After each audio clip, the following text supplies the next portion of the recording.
About climate change. You're joining us in our 8 o'clock half hour. I want to talk about some of the other headlines you've made of late. All right, you sold Current TV, the network that you co-founded, to Al Jazeera for an estimated $500 million. According to the reports I've seen, your take on that, about $100 million pre-tax.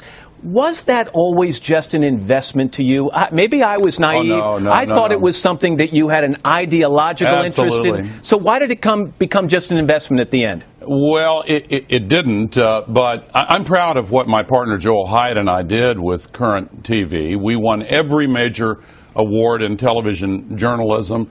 I'm really proud of it. As an independent network, the only independent news and information network, we found it difficult to compete in this age of conglomerates.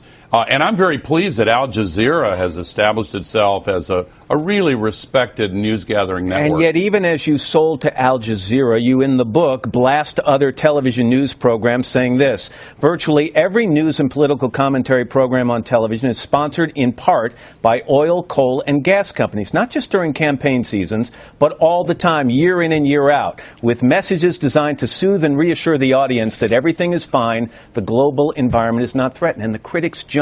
And they said, here's the guy who just sold Current TV to Al Jazeera, which gets an undetermined amount of funding from the country of Qatar, which gets its money from oil reserves. Isn't there a contradiction in that?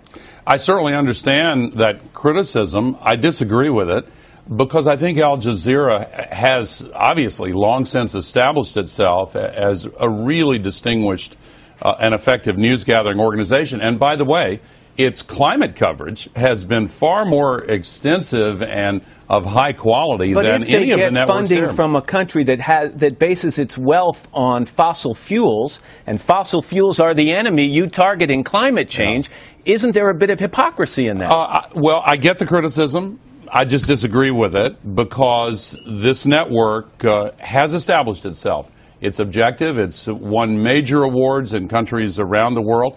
And its climate coverage, as I said a moment ago, has been outstanding and extensive. Let me just end with